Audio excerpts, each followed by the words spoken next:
Today's video is powered by Hawpog. Skip it up and that up. What's going on, ladies and gentlemen? This is Rich of Review Tech USA and Floppy Titties.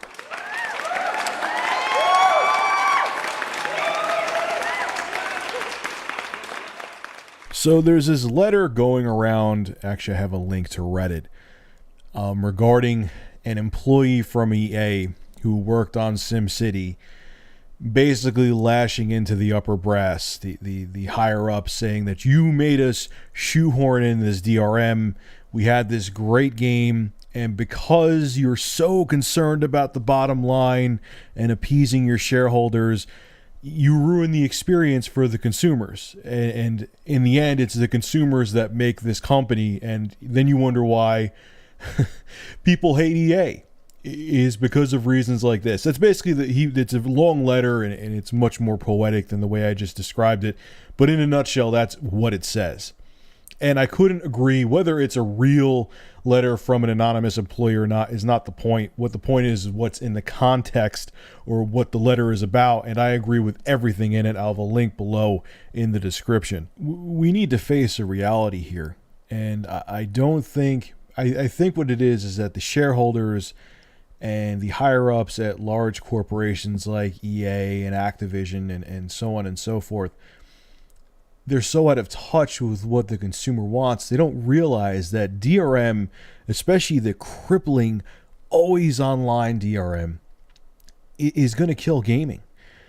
The first thing, before I even get into why I think it's going to kill gaming, is what these morons don't realize, is that almost every single form of DRM, which stands for Digital Rights Management, that's supposed to protect the game against people pirating it, has been circumvented, has been hacked and cracked tenfold. You could look up any damn game you want, even with all the copyright laws and the new Six Strikes law, which I have to make a video about.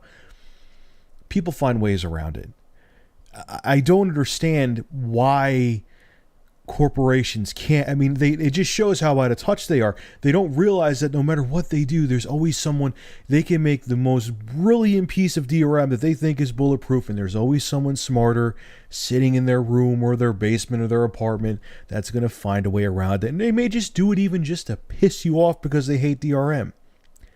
It's a pointless tool that doesn't protect your product. Secondly, whether it be a game or a movie or comedy stand-up, I cannot think of the comedian's name, but this is a perfect example how if a product is good enough, you don't have to worry about piracy. And if you're good to your consumer or your audience, they're not going to want to pirate the product. They're going to want to give you money and support it.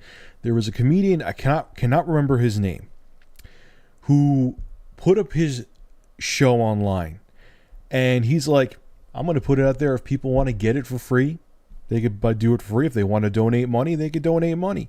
I'm going to give them the choice. His lawyer, his investors, his agent, they went apeshit. Oh my God, you can't do that. You're going to go broke. It's going to ruin you. Why would people pay for something they could do for free or watch for free? Excuse me. And he got like well over $1 million for it, right in his pocket. He didn't have, everyone loved the show so much, and the fact that it was such a cool thing he was doing that he was like, hey, give me what you want, that people threw money his way because he gave them a good product, and he didn't want to try to constrain them and control them into getting the product. He wasn't shoving it down their throats. He wasn't, telling them, oh, if you copy this or you watch it for free, I'm going to, have my whole team of lawyers come after you, like, the whole music industry and film industry as a whole does. That's a perfect example. Look what happened. He gave his audience, his consumers, his fan base, the freedom to do what they want to. If they wanted to give him money, they could. And he made a killing because he gave them a great product and gave them freedom with the product. The other thing with DRM is, now I have to give it to Valve with Steam. Now, obviously, some developers and companies who put their games on Steam are too paranoid, and they incorporate their layer of DRM on top of Steam, which is DRM as well as, a digital distribution way to get games. If Steam ever goes under, it's in the paperwork or the clause when you sign it, They're going to let you download your games and burn them onto disk or keep them on your hard drive so you could keep the games. But all these other forms of DRM, what happens when these companies go under?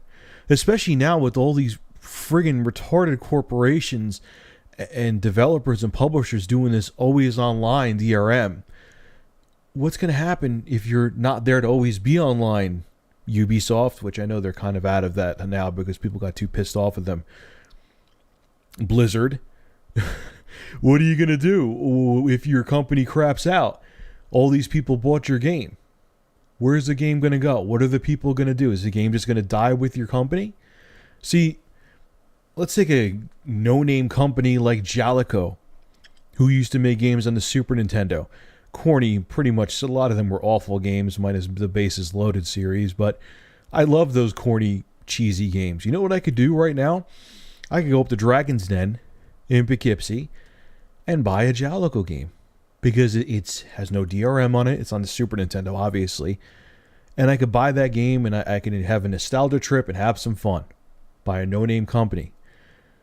What happens if Jalico, what happens if this DRM, this always online DRM, was back around in the early 90s and Jalico took a crap and went under? Do you think they would still have servers somewhere? You know what I mean? Running for Super Bases Loaded right now? No, the game would be a piece of history, and if you had a disc at your house, because even if the information for the game was on that DVD or Blu-ray or CD-ROM, because the company isn't there to support it anymore, that would be just nothing but a bunch of bits and bytes on a disc. History would be gone. And what's bothering me with this always online, this DRM, the cloud gaming and all this, is that you're never going to own anything anymore. You're going to spend $60 on these games. It's already happening now. I've done it already. I'm sure you have too. You spend money on these games, but if the company goes under, all that money you spent is gone, and you can't be a collector anymore. Now, I understand there's probably people who are 14, 15, maybe even younger watching this who never were a part of this era of gaming, so they're like, who gives a crap? This is how gaming is. It wasn't always this way. It wasn't. Back when I was a youngin', I'm going to sound like I'm 50 right now, when you bought a game, that was it. You bought the game, even back in the 32-bit days. You know what I mean? Like during the 32-bit, during the PlayStation and N64 and so on and so forth, even during the PS2 and Xbox, the original one.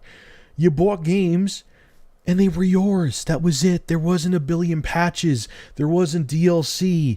There wasn't DRM. You bought a game, you owned it. If you wanted to give it to a friend, you gave it to a friend. You wanted to trade it in, you traded it in. I mean, you can still do that now.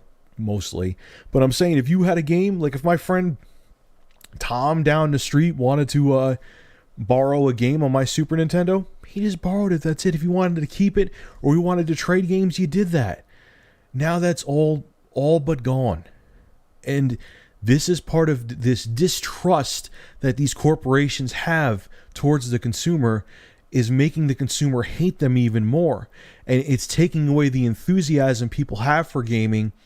And it's going to end up slowly, it's already doing it now. We're seeing some of the effects of it. It's going to slowly kill the industry. And you know what it is too, on top of it, like I said in the beginning of the video, is that the upper brass, these guys who were just, all they are is investors, and it's blah, blah, blah, money equals money, and money is money, IP money, and shit money. They don't care. They're so out of touch with what the consumer really wants. They're just like, oh, this will help our bottom line if we protect our product and no one could steal it. They're so out of the loop that even if you explain it to them just like I'm explaining this to you right now, they don't game. They don't get it. They just want to make as much of a profit as possible, and they're going to run companies into the ground. It's already happening now. We see it already. It's not just the gaming crash. It's also that these companies are constricting the consumer. It's killing them too.